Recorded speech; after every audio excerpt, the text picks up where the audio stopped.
देखिए, अगर भारत की बात की जाए तो आप सभी को पता होगा कि ये हिस्सा जो है आपका वो बंगाल की खाड़ी है। ये क्या है? बंगाल की खाड़ी है। बंगाल की खाड़ी है।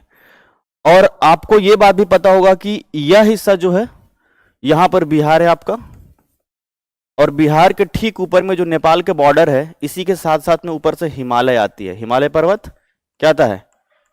हिमालय पर्वत आता है कि नहीं आता है? यहां से हिमालय। अब ये देखिएगा, समझने का प्रयास कीजिएगा आप सभी बच्चे।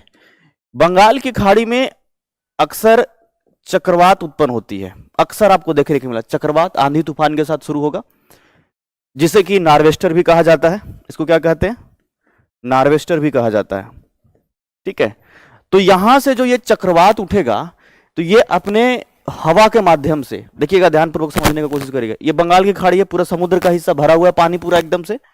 धूप पड़ेगा, गर्मी आएगा और वायु दाब बनेगा जब, तो चक्रवात उठेगा और उसी चक्रवात के साथ जलवाष्प उठेगा। मतलब अचानक से जब गर्मी पड़ेगा तो जो वायु है वो जलवाष्प जो है ऊपर लेकर के जाएगा, और वही जलवाष्प को इस चक्रवात के माध्यम से जब तेज हवा चल रही है तो ये धक्का देते हुए आगे लेकर के जाएगा इस तरफ। ठीक है।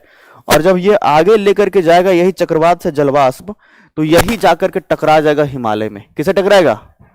ये टकराएगा हिमालय से। ध्यान से समझिएगा, बंगाल की खाड़ी में। कहां?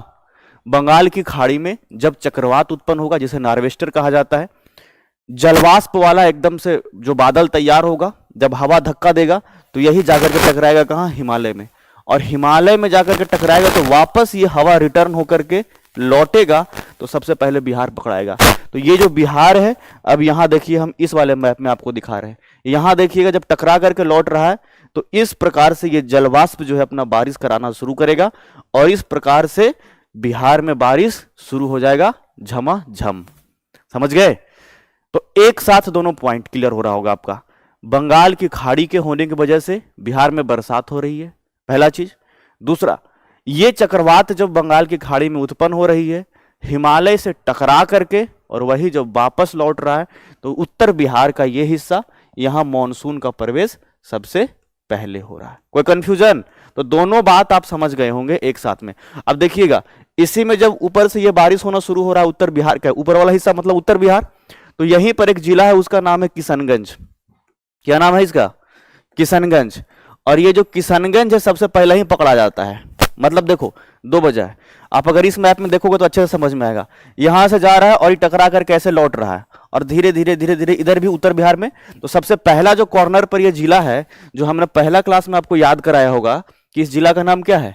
किशनगंज। तो सबसे पहला जिला कौन पकड़ाया? क्या पकड़ाया?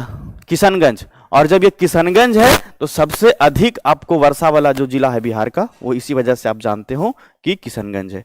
तो अगर आपसे कोई सवाल करे कि बिहार में सर्वाधिक बारिश, सर्वाधिक वर्षा जो है कहां होता है, तो किशनगंज में। कहां होता है? किशनगंज में होता है। कारण आप समझ गए। अब यही जो वर्षा है पहले उत्तर बिहार में, और तब फिर बाद में यही मानसून का प्रवेश दक्षिण में होगा, यानी कि दक्षिण बिहार में। तो अमूमन आप इस बात को जानते होंगे कि उत्तर बिहार में वर्षा अधिक होता है। इसका सबसे पहला कारण क्या है कि चूंकि मानसून का प्रवेश ही उत्तर बिहार से हो रहा है। मानसून का प्रवेश उत्तर बिहार से हो रहा है। अब यही जब नीचे दक्षिण की तरफ आता है तो धीरे धीरे जो है, अब चूंकि इधर बरसात हो गया तो बादल भी कमजोर होगा, इधर वर्षा होगा तो धीरे धीरे बादल भी कमजोर होगा, है ना। तो इधर बारिश एक तो थोड़ा कम भी होता है और थोड़ा लेट से भी होता है। इसलिए आप बिहार में जब आपको कृषि पढ़ाएंगे तो एक बात समझाएंगे कि पहले जो भी फसलों की बुआई होती है, जो कि वर्षा पर आधारित जो फसल होते हैं, वर्षा पर निर्भर जो फसल होते हैं, पहले उत्तर बिहार में होता है और तब जाकर के फिर दक्षिण बिहार में। तो धान की रोपनी पहले कहां होगा? उत्तर बिहार में होगा कि नहीं? और उसके बाद वही रोपनी किधर होगा? दक्षिण बिहार में। कई बार ऐसा होता है कि उत्तर बिहार में पूरा बाढ़ आ जाता है और दक्षिण बिहार सूखाग्रस्त रहता है। तो कारण इसका सबसे बड़ा चीज ये कि चूंकि मानसून का प्रवेश उत्तर बिहार में है, और जो नदियां भी जो है वो हिमालय पर्वत श्रेणी की नदियां हैं उत्तर बिहार की, तो उधर से पानी भी भर भर के आता है। तो उत्तर बिहार कई बार डूब जाता है और दक्षिण बिहार कई बार सूखाग्रस्त।